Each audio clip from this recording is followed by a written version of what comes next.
understand your motivation. What exactly are you trying to get out of your next role? I think a lot of the reason I transitioned to design is because the previous roles that I was in were not very creative. They weren't solving the problems that I thought were most important.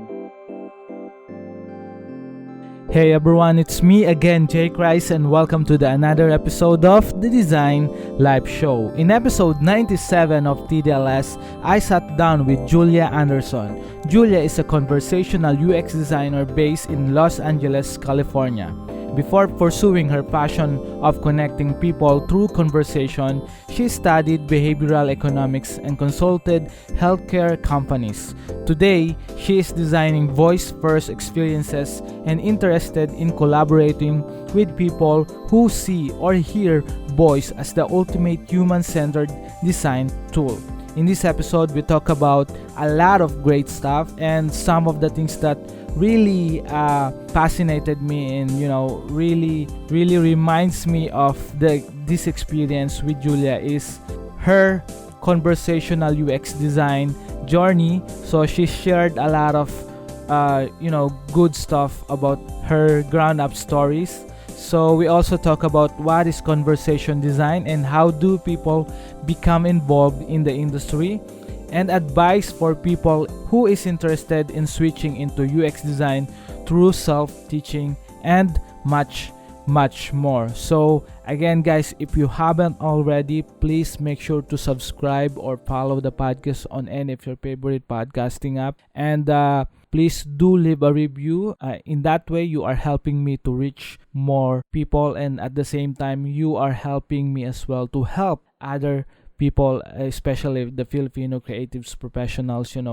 anyone who aspire to be a creative and to be at the same time entrepreneurial in this interesting landscape we have right now. So that's it. That's all I've asked you, right? So it's 100% free to any of your favorite podcasting app. You can listen, you can download it, and it's available on Apple Podcasts, Google Podcasts, Amazon Music by Audible, and you can check all the links on our show notes below. All right. So without further ado, I hope you enjoy this episode. You're listening to the Design Life Show, a podcast that's helping everyone grow to live a meaningful and creative life. It's me, Jake Rice, a designer from the Philippines, best known for being an advocate of essentialism and optimism. I'm sitting down with awesome people to talk about their journey, their process, and the lessons they've learned along the way.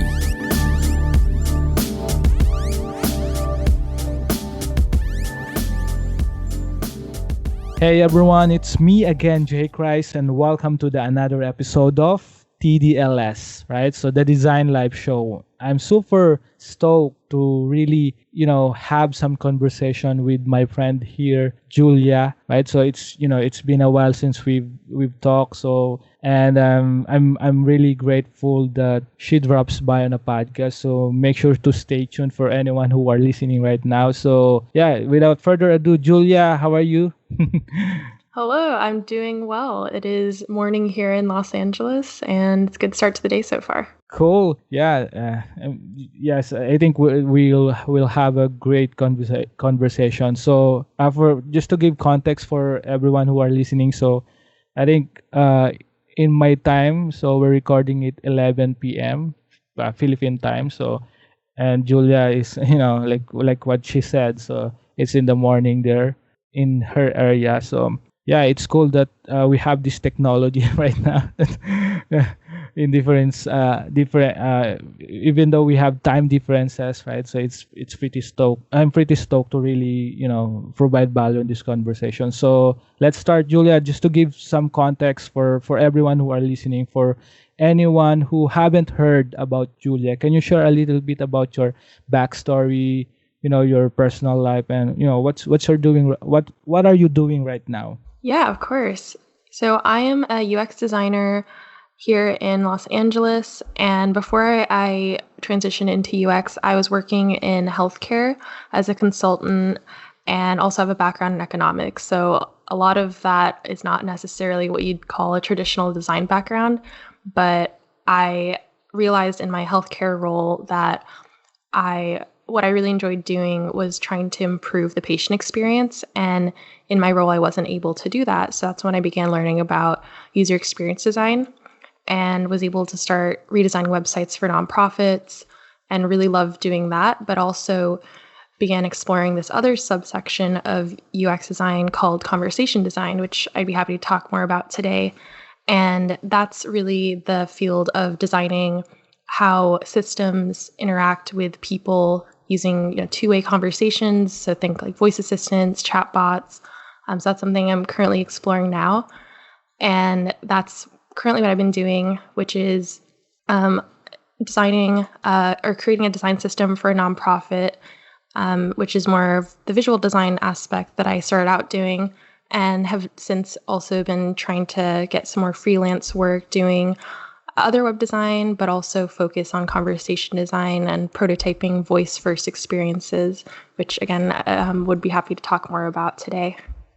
Yeah, that's really awesome. So I just want to go back a little bit about your journey. So you've mentioned you're a graduate of economics, right? And then you're pretty much in the health space, right? So you're helping clients with their solving a real world problem, right? Or a design problem, right? With your skill set when it comes to UX, right? So can you share a little bit about how you get started, right? So from the ground up, and how what you call this, when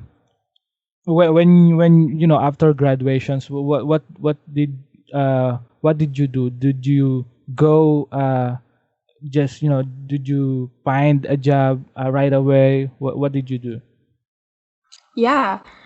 When I was studying in college, I majored in economics and Spanish, and a lot of the economics that I was focusing on was actually behavioral economics. So the study of how people think and make decisions based on general human behavior and incentives. So a lot of what I was looking for in my next role was trying to use that psychological aspect of economics that I learned, and then trying to apply a language aspect to it as well, since I have that interest in Spanish. And my first job out of college was a full-time role at a healthcare provider. And this was a really interesting role because I was working at a call center with telemedicine nurses, and I was able to see the conversations that were happening there, and also from an analytical point of view, see how they were being productive with their patients. And so a lot of my role was being able to see how this whole process works, if they're being efficient with their time with patients, and trying to find ways that clinical leadership can help support these nurses, but also from a business standpoint, using more of like my economic side, how they can create value for patients and the business through these types of conversations. And I really think that looking back, a lot of that experience was my first, in a way, user experience design problem, because I was creating these like trainings for them and trying to understand like the customer journey, in that case, the patient journey, and how the nurses were able to assist in that through the phone conversations that they were having. I see. Yeah. So I had a little minor error there. So I mentioned economics only. So it's a behavioral economics for those who are listening, right? So just to dig deeper about this one, behavioral economics, right? And I think for anyone who are listening who probably want to go go in the space of user experience design, and anything that that you could share about behavioral economics out can you share a little bit about that? What can you dig deeper about this one? How do you how it contributes to being a UX designer now, helping being a consultant with some of probably awesome companies and businesses out there. Can you share a little bit about that? Yeah, absolutely. For behavioral economics, a lot of the classes that I was taking they were focused around like learning a lot of psychological principles, and these are similar principles that you would learn in UX. So Yeah. anything like heuristics, so usability heuristics is something that we talked about. Anything that has to do with cognitive load, like understanding how many, like the mental model of people when they're actually looking at websites, or in the case of behavioral economics, looking at like larger frameworks such as, trying to decide, how to use your money or how to make decisions given a lot of different options, which happens also in websites. In terms of trying to learn behavioral economics on your own, I would recommend the book Thinking Fast and Slow, which is a cornerstone book for behavioral economics. A lot of the principles they talk about are very applicable to daily life. They talk about how to approach, or how to better think about statistics, how to better think about different mental models, and just ways information is presented to you in your day-to-day life. So that could apply to websites and mobile apps and anything digital as well. And also a lot of the classwork that I took involved a lot of writing. So getting familiar with the essays that of behavioral economics, and actually being able to apply that to like real life problems is something that they taught us for just being able to grasp those concepts, which I thought was really helpful, because I also really enjoy writing, and it's also something that I'm trying to transition to a little bit with UX through UX writing and conversation design. Yeah, 100%. And I think I've also checked some of your works, right, with in terms to your writing. So it's pretty awesome to check that out as well, right? So yeah, for those who are listening, we pretty nerd out about about UX jargons right now, right? We're nerding out a little bit about on this conversation. So hopefully you're catching up, right? So Julia, just to shift gear a little bit with in terms to when it comes to discussing right, your journey as a UX designer, right? And right now you're going to into freelance world right now, right? So when you're when you are just when you're already in that level of understanding the user, right? So, and at the same time making something cool, or probably making something useful for users and for the clients, right? For anyone who use the website or anything that relates to UX designs.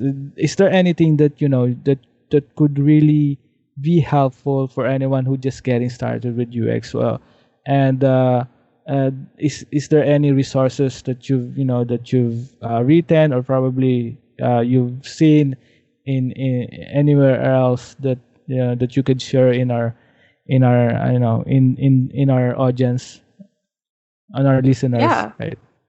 of course. When I first started out learning about UX, I was still working full time. So a lot of what I was doing was after work, I would try and, there's a lot of forums online, and there's a lot of communities, especially since the pandemic, that have been able to connect people across the world. I mean, we actually met at one of those conferences, the UX Philippines conference. That was really cool. That was one of the first 100%, large events that I went to. for sure. I really enjoyed that, listening to all those talks and meeting people. But I guess when I first started, I was told by a few people that I found some people, mutual connections on LinkedIn that I saw were user researchers or UX designers. I spoke to them and asked, what is your advice for someone like me? Because I don't really know where to start. There's so many different paths that you could take. And I think initially it came down to deciding if I should take a certificate course. I know some popular ones here are Career Foundry. There's a couple more, but I'm forgetting what they are right now. But in general, they're longer, several months, but they're a little pricey. At the end, though, you do get this network and the ability to have a couple pieces in your portfolio, as well as this foundational knowledge. But at the time, I was thinking something, what's a little slightly cheaper option, but could give me some of the same benefits. And so the way that I approached this is I did another online certificate through Coursera. the University of Michigan. Uh-huh. It's also, I believe it took me about four months. It's also self-paced, which is nice, and that's something that Uh-huh. was helpful for me at the time since I was working. And so I was doing that. I got recommended a few books by the people I was speaking to. Design of Everyday Things is one. Don't Make Me Think is another one, focusing on how people should be creating websites. I think those two are really helpful in just getting me thinking about UX in general. And then once I was going through this program on Coursera, I tried to find ways to apply what I'd learned to real life situations. And that's when I came across an organization called Catch a Fire. And that is an online volunteer network where any professional, or even if you're not a professional in your field, can go and look at several volunteer projects globally and volunteer your time to help. They range from anything from business strategy services to web design. And so I was focusing more on general web design and was able to do a brief project focusing on heuristic evaluation. So actually looking at a client's website and going through and making notes of, okay, this is violating this heuristic, there's too much information here, giving suggestions there. So that was a really cool way to take what I'd been learning at my Coursera course and really start exploring how it would work in reality. Yeah, that's amazing. And you mentioned that you're, I think we've talked about it off air, right? So you mentioned that you are self-teaching, right? So self-paced, right? And most of the learnings that you've shared previously or just recently is in self-paced. And I think this is one of the problem with it terms to a lot of information right now, right, in our fingertips. We don't know where to focus on, right? So and I find it as well, talking with a lot of creatives, designers, aspiring designers here locally in the Philippines. So they always said, where should I start, right? So where should I go, or where should I what's the best resources that I could use to really get me started in this area, right? So when we say self-paced, right? So and I think we have different learning methods, right? So, or probably we have type of learners, right? So Right. and some wants to have with or take a course or take a webinar with someone, or in a class, or like it's a traditional, like in physical, right? So personal, right? Some can do self-paced, like what Julia did, right? So can you share a little bit about what's your best practical advice for people who can't focus, especially right now, right? So we can't go out there, right? So we can't attend physically probably in a physical what you call this seminar, something like that, right? So it's really different right now. And being a self-paced learner like you, Julia, what's your best practical advice for those people who really find it hard to focus on learning, especially in the digital era we have right now? Yeah, that's a good point.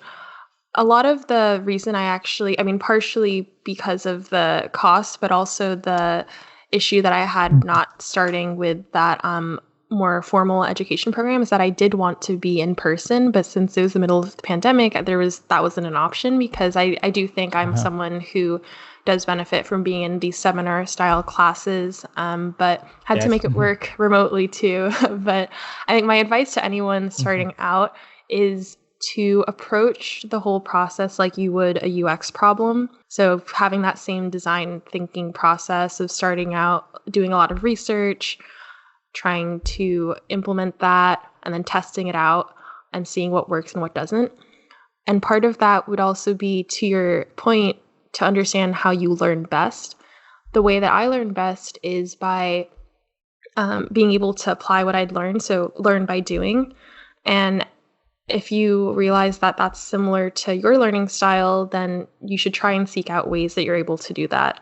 And Another thing to keep in mind is you mentioned, it's hard sometimes to stay on task and have a Yeah. schedule for yourself. The way that I did struggle with that initially, since I was also busy working full time, and there was no incentive for me to necessarily complete things at a certain time because it was self-paced. Mhm. And the way that I did that was I tried to set monthly goals. So like by the end of this month, I will have this one large thing done, and try to take it day by day. Another way to do this is you could find a mentor or another friend who's also going through this transition, and seeing if you're able to have them keep you accountable and making sure you're hitting all these goals for yourself. There are definitely a few communities you could check out. I know Design Buddies is a big one on Discord. There's a few Yeah. Slack channels that I'm thinking of. Hexagon is one for more women focused in UX or transitioning to UX. Also, if you're able to find any volunteer organizations where you can roll on to a group of volunteers who are doing similar UX work, and then you're able to hold yourself all accountable by doing a project together. That's another way of doing that. I'm part of an organization called Hack for LA, and they actually are open to anyone globally if anyone wants to check it out. It's how I've been able to learn more about how people collaborate as UX designers with project managers and developers, which I thought was really important, since that's what you'd be doing in a role anyway. Yeah. But yeah, 100%. so I think that's kind Yeah. of the approach that I've taken. I think if you're able to Yeah. know how you learn, find someone to keep you accountable, and essentially just also focus on one thing at a time, because there is so much out there. Once you get the foundations down, try to think about, do you want to do something more research focused, more purely design, more writing, more developing? I think that's also something you can start thinking about. Yeah, 100%. I think it all boils down, when in terms to learning, what method that really fits for you is to have that self awareness, right? So I think that's really really important as well for anyone who try to really shift a career, or switching or jump shifting from a traditional career to very extensive research career like UX, right? So I just want to highlight, you mentioned, approach it as a UX problem. So I think that's pretty much a great nuggets out of from this conversation at the moment, right? So, and I think that's something that really noteworthy for anyone who just getting started as well, right? So I think any problem, right, any level of your career, right? So if you're a beginner, intermediate, right, and or if you're an expert, I think there's still in some level there's still problems, right? So it might not a problem from someone, probably it would be a problem for another one, or for other people, right? So I think that's really important to really approach any problem within terms to your career as a UX problem, like what Julia said.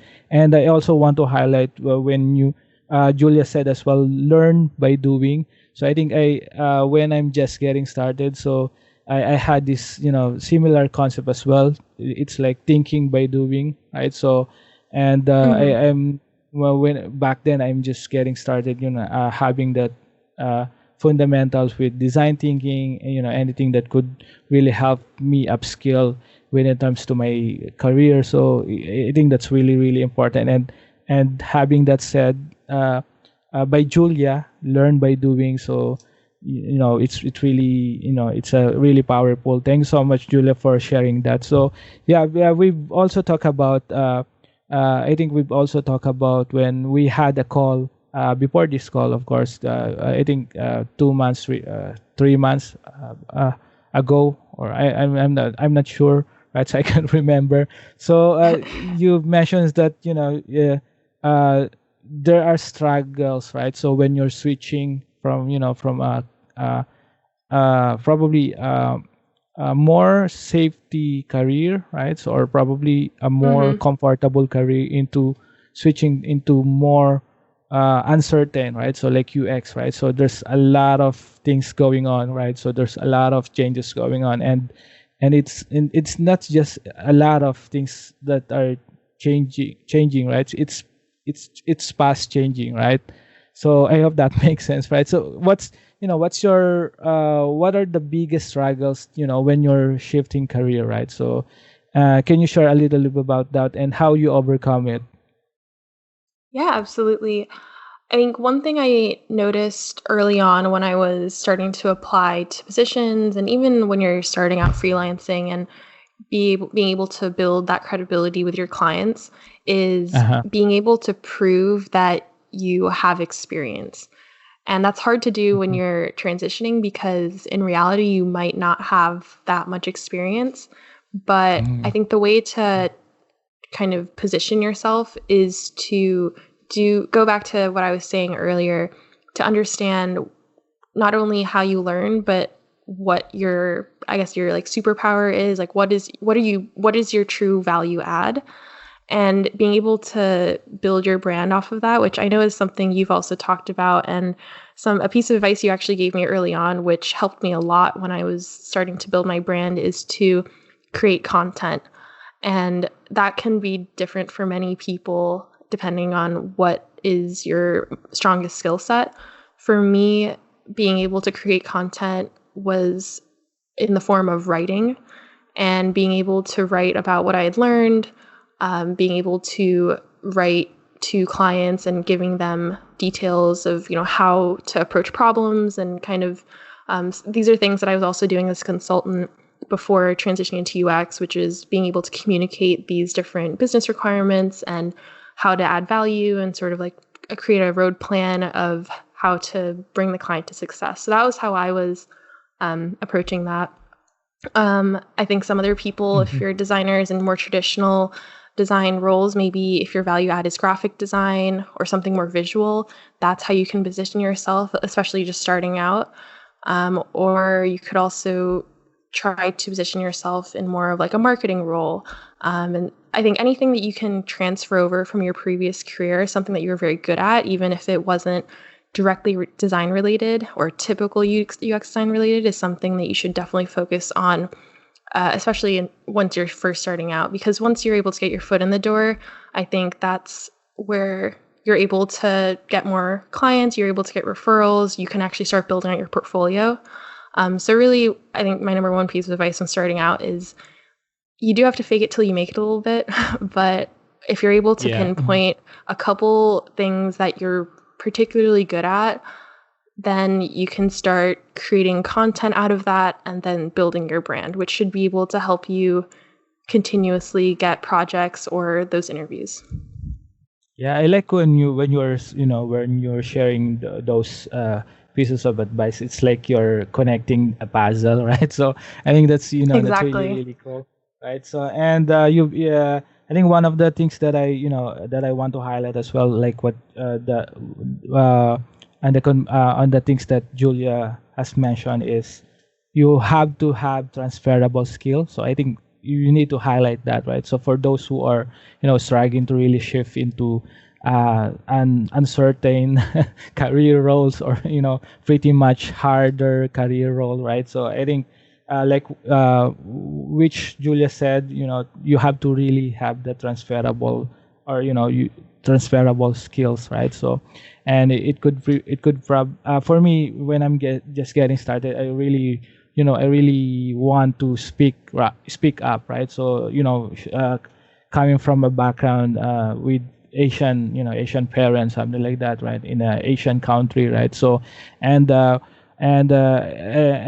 what I did was to really upskill my speaking, right? So if someone who wants to listen to me, even though it's just it is one person only, right? It doesn't matter if it's a group or one person. I just share what I want to share, and and then express what I want to express. I think that's one of the things that most designers really need to really need to push through when it comes to this space, right? So you have to really express what you are thinking, right? And which Julia said as well, you really need to convert that into result, right? So you have to be really result driven when you're expressing something or when you're creating content, something like that, right? So I hope that makes sense, right? So I just wanna, it's a cool note to add on your paper if you're still listening here in the podcast session, right? So, and I wanna go back a little bit about your, with your journey, right? So you mentioned, where you're doing conversation design, right? And then you have a passion project right now. Okay, can you share a bit about that? So it's sommelier voice assistant, right? So what's sommelier voice assistant? And for those who haven't heard conversation design, especially here in the local community, so it's pretty new jargon or pretty new terminology in the design world. Can you share your perspective about that, Julia? Yeah, absolutely. And that was a really good point about having that form of expression of, how to convey yourself as a designer. I think that's really important. So definitely think about design as a multidisciplinary field. And even if you are coming from a place that doesn't seem very related, there are most likely skills that you can transfer. Like to your point, being able to speak to a crowd or being able to communicate is a really important skill to have.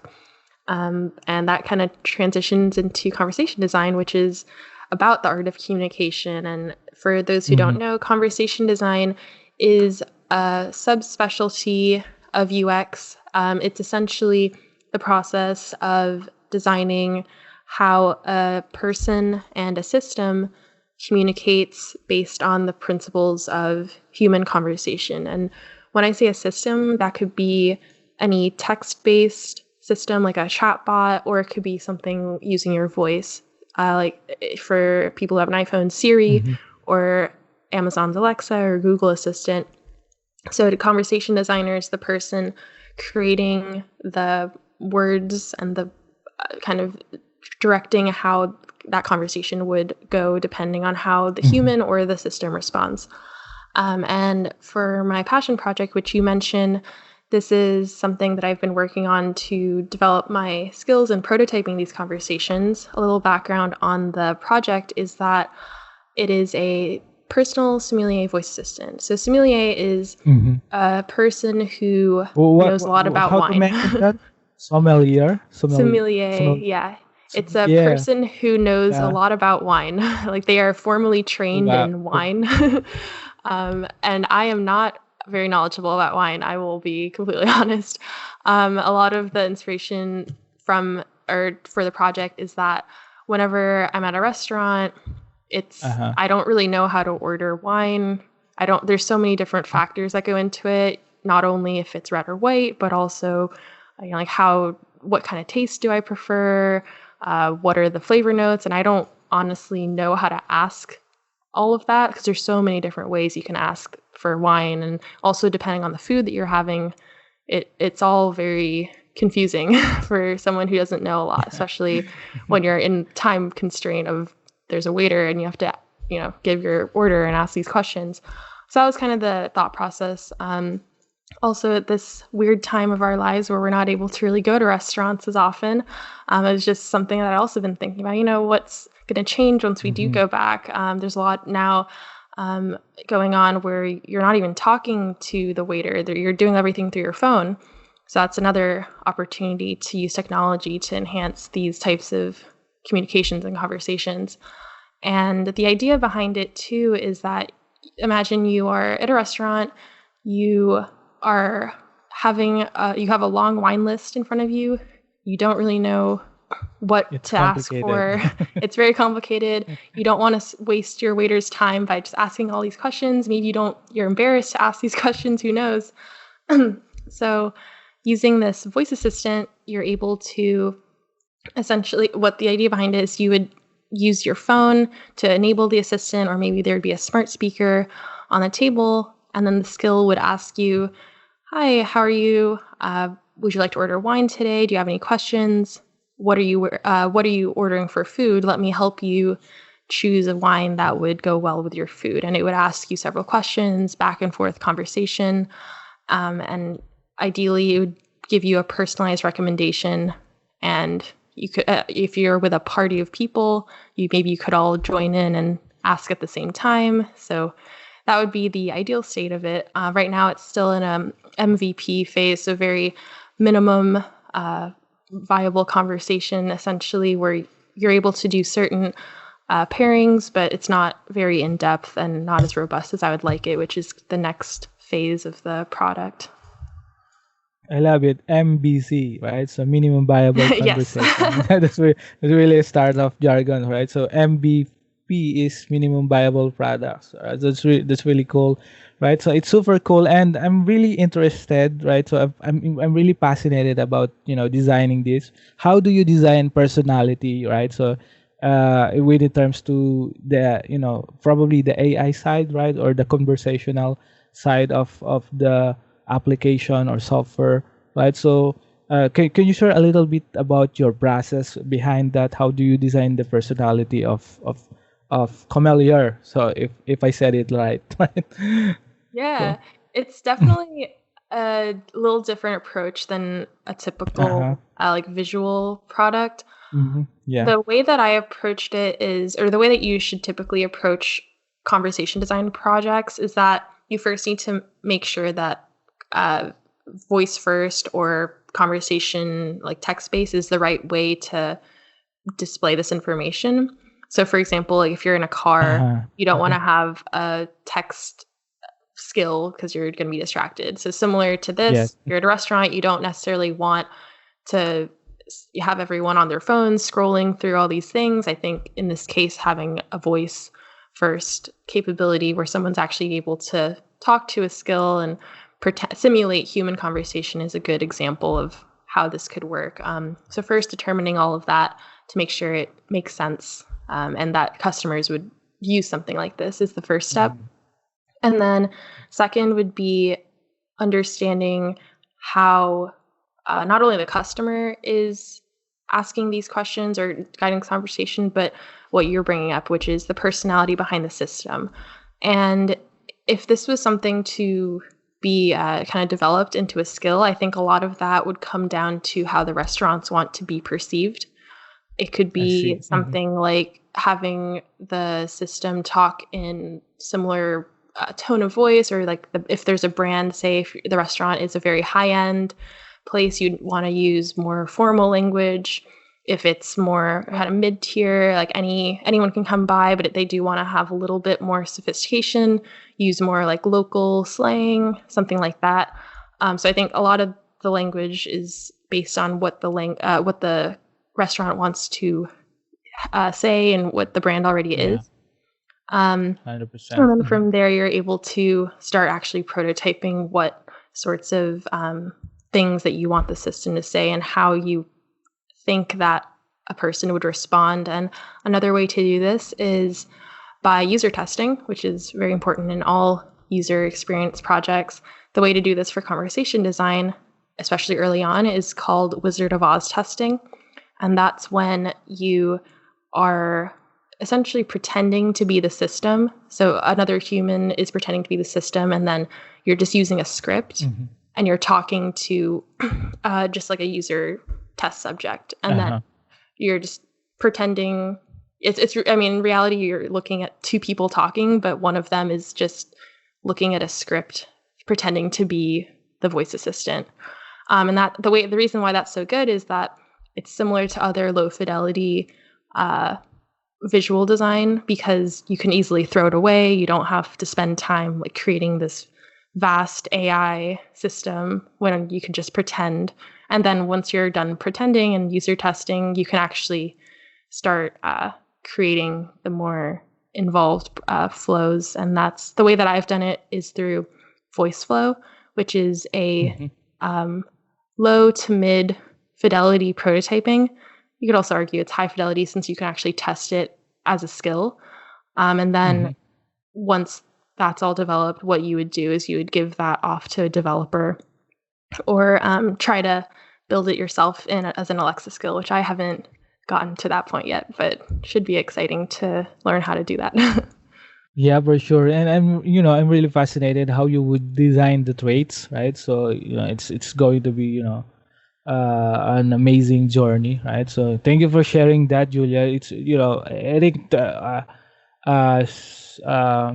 imagining those things that you've mentioned, it's pretty, very data driven, at the same time very research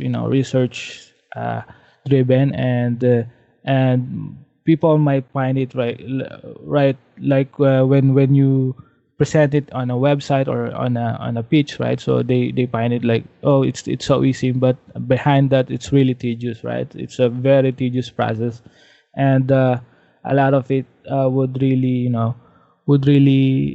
need, the process of it would really need time to really progress on this kind of passion project, right?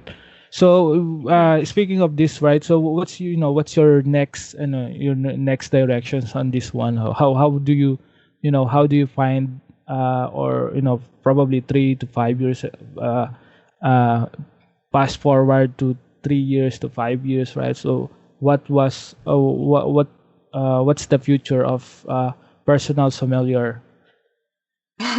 Yeah, I think it's hard to say 3 to 5 years. I mean, if this was to continue to be developed, I think the ideal scenario Yeah. would be it could be developed into a skill that restaurants could then customize.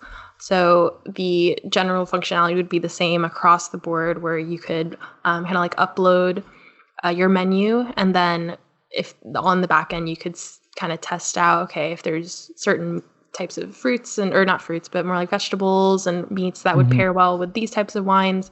And then kind of all the AI would be able to detect the actual pairings, and then the actual conversation itself, the subtleties of how you introduce the system or how you say goodbye, that would be determined by the restaurant itself.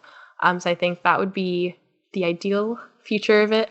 Obviously, there's a lot of things that have to go Yeah, into for developing sure. it, Yeah, there's a lot of but iterations. yeah, Yeah, definitely a lot yeah, of for sure. iterations.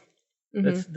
That's really cool that you started this, and I think there's a big questions about this. I mean, behind this, innovations as well. Like I think a part of it is AI, right? So artificial intelligence, and a lot of Right. designers, you probably you for those traditional designer or graphic designer or anyone who do websites, something like that. So, and there's a lot of platforms as well, the softwares as well, that challenging, right? Challenging the skills of a human being, right? So if that makes sense, right? So there's a lot of AIs right now that pretty much it's some people will find it a threat, right? So what's your perspective about that? Doing this kind of project, to anyone who are afraid or afraid that someone would get their job, replace them in the near future. Yeah, automation is definitely a completely valid concern when it comes to AI, because there Mm-hmm. could be a time in the future, I don't know how far in the future, but there could be a time where robots doing certain tasks, like very repetitive tasks that they can machine learn to do more efficiently than humans, could replace human jobs. And there's a couple debates between that and how it would work in reality. Some people think that, oh, this is great because now it frees up time for people to actually explore other things to do, or like learn skills that they've always wanted to learn. On the flip side, maybe you don't have that opportunity and now you're out of work. So there's definitely a lot of debate there. I think for going back to really just thinking about how conversation designers fit into this kind of AI revolution, a lot of the work that you're doing as a conversation designer, at least from the way I've been doing it, and obviously like UX, there are some people, or more general UX, some people go into not only design, but developing. So for a conversation designer, that would be not only designing these flows, but also understanding Mm-hmm. the technical aspects of AI and machine learning that I have not gotten to that point yet, but I would love to learn more about how the technical side is developing, because I think it's important to know as a designer what the capabilities are. But yeah, I think it's hard to say to what extent the role of conversation designer is going to overlap with the technical aspect of it. I think the most important piece of advice that I've received is being able to collaborate with different types of people on product teams, which is what you would also likely do in a general UX role, especially if you're designing for a specific product and not only doing like agency type work. So being able to communicate with product managers, developers, other designers, marketing, I think that's a really important skill to have, no matter whether you're conversation design, general UX. I think it'll help you develop any sort of product or process better. Yeah, 100%. I think that's pretty much, and I couldn't say it any better, right? So, and I think for me, automation is really inevitable, right? So, like any uncontrollable things that that could happen with in terms to our career or with in terms to our life, right? It's there is only things that we can control, right? So our approach on it, right? How we could respond to it, right? And I think that's the most important part of it, right? So, and like what Julia said, learn by doing, right? So I think for me, that's, if you want to really get ahead, or probably just probably to really upskill your game, right? Upskill how you design things, how you solve problems, right? So that's really, really important to really while learning you're doing it, right? So and a part of it, like what Julia said, you have to kind of fake it, right? Until you make it.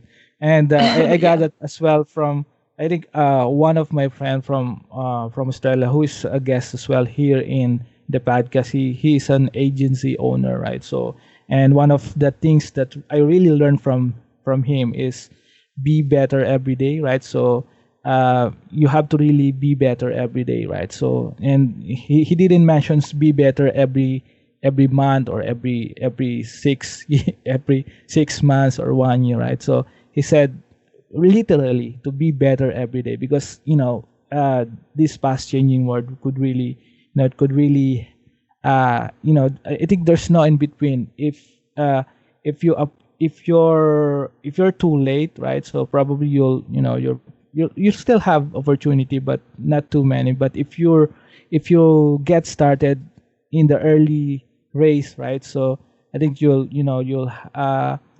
better than someone who haven't started, right? So I think that's the most important part of it. Be better every day, and if you get better 1%, I think 1% better every day, you'll be 365 better in a year. So I think that. Yeah, I love that.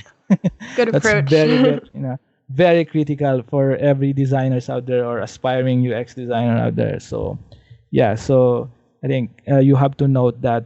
All right. So Julia, thank you so much for sharing those pieces of experiences, challenges, right? And then at the same time your processes. That's really, really helpful for anyone who just getting started with the conversational UX design space or journey, right? So that's pretty powerful, useful advice you've shared, right? So, and just a little, before we wrap up this podcast episode, can you share what is the, how do you people, how can you help people become more involved in the industry, right? So I think this is more way important than being being or having a job as a designer, right? So it's hard, it's easy to have to get a job as a designer or a UX designer, but getting involved, right, consistently, I think that's way harder what's your perspective about that? How could you engage people who are listening right now to really become involved in the industry? Yeah, that's a great question.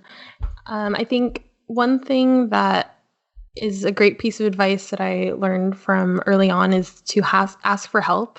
I think that's not something you necessarily want to do all the time, but it's important, especially as you're growing a designer, to ask for help. And the people who you should be asking it could be anyone, but I think the people who help the most are those who are already in the industry. So like I talked about early on, when I first got interested in design, I talked to people who have been working as designers for a few years at that point, trying to see how their journey played out and seeing if you can imagine yourself in their shoes and seeing how you could be in the next 3 to 5 years. Is that something you want to do? Are the day-to-day activities that they're doing sounding interesting to you? And if they do, how do you get there? What are the steps that you need to take? And asking them specifically, what did you do when you first started?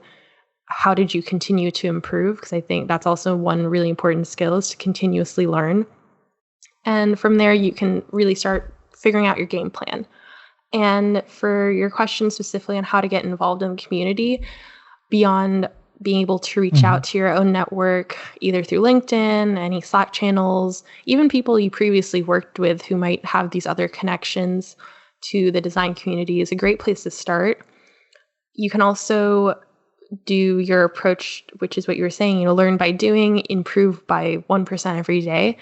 I think if you all been listening this far along, you've noticed that I haven't mentioned as many tools that I've used. I guess I mentioned a couple with VoiceFlow, doing that conversation prototyping. But if you're able to find ways to tangibly see your results through tools, like if you're using Figma, I also use Webflow, just trying to figure out ways to prove those results, I think is always very important. But more important than that is understanding your own design process and design thinking, because tools change.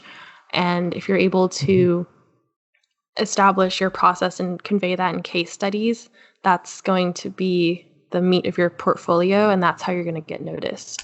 So definitely try to get feedback on any of the content that you're creating or any of the work that you're showcasing, because that's also how you're going to get 1% better every day. I'm trying to think of other pieces of advice for anyone trying to get involved. Other resources that I could recommend for anyone specifically interested in conversation design is Women in Voice, which is a global community of women who are involved in the voice technology space. There are chapters in, I'm not sure exactly how many countries, but especially in general regions. I'm sure in the Philippines, there's either one there already, or there's just like an Asian community out there that you can start looking into. There's also so many podcasts and so many blogs that you can check out just to get involved in seeing who else is in the community. One for conversation design is VUX World. The host there is great. He is able to curate so many of the top voice influencers or the voice designers in the community, and you're able to hear about these companies and the incredible work that they're doing with AI and conversation design. So that's another place to check out for sure.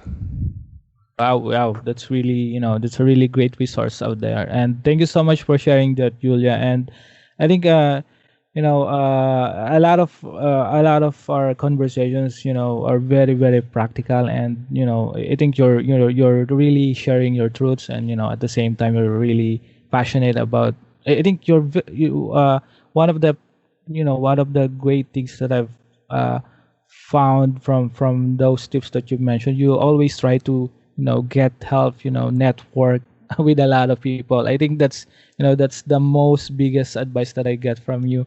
And make sure, for those who are who are listening out there, so you know what to do, right? So hindi ko alam kung hindi pa kayo makapag-start pag kung hindi niyo pa kung hindi niyo susundin yung advices that Julia has mentioned. So I'm telling them that if if you didn't, if you can't start right now, just take note all of the things that we mentioned here. I think that would be, that would set you to really kickstart what you want to really start, right? So I think that's it, right? So like what I've said before, we wrap up this show. So sorry for being redundant. I'm just a human. So before we wrap up this show, Julia, in general, in high level view, for those who are listening right now, for those, especially for Filipino creatives professional, for Filipino designer, what's your best practical advice for them? Yeah, best practical advice is, there's a lot of pieces of advice that we were talking about this show. I'm trying to think of the most important ones. All right, so the first one is to understand your motivation. What exactly are you trying to get out of your next role? I think a lot of the reason I transitioned to design is because the previous roles that I was in were not very creative. They weren't solving the problems that I thought were most important. And a lot of those problems ended up being relevant to human-centered design problems. And that's what got me motivated to transition, and also motivates me to continuously learn and grow in the design space every day. That's the first thing. Second is to create a game plan. And it doesn't have to be a very concrete one, because it's hard to think about what you're going to be in 5 years. But I think if you're able to create specific goals, use like the SMART framework for goal setting, where you're very specific, measurable, actionable, and you're able to create results through that. So that's going to keep you accountable. And there's obviously there's a couple of those tips that I provided earlier, where if you're able to find a mentor, another friend who's also getting into design, any way that you can be persistent in setting your goals and being better 1% every day. And then third is to actually get feedback on the work that you're doing, because a lot of the things that I've realized in the past few months doing these freelance projects and also interviewing for other roles is that your strategy is going to change very fast. I began by applying and finding these very general UX roles. I think a lot of you in the community probably realize that it's a very saturated market. There's so many just general UX designers, and it's hard to differentiate, what's so special about you if there's another similar UX designer. So any sort of feedback you can get on what you're doing really well. So, finding your brand, that superpower that you're able to enhance your value. The earlier you find that, the more you're going to be able to market yourself as someone who is not necessarily better than anyone else, but can provide a value that someone else doesn't. And the quicker you're able to find that out by, asking for other people's feedback on your own work or your approach to the job hunt or whatever problem you're trying to solve, is going to help you pivot very quickly and hopefully get you to where you're wanting to go quicker and more efficiently.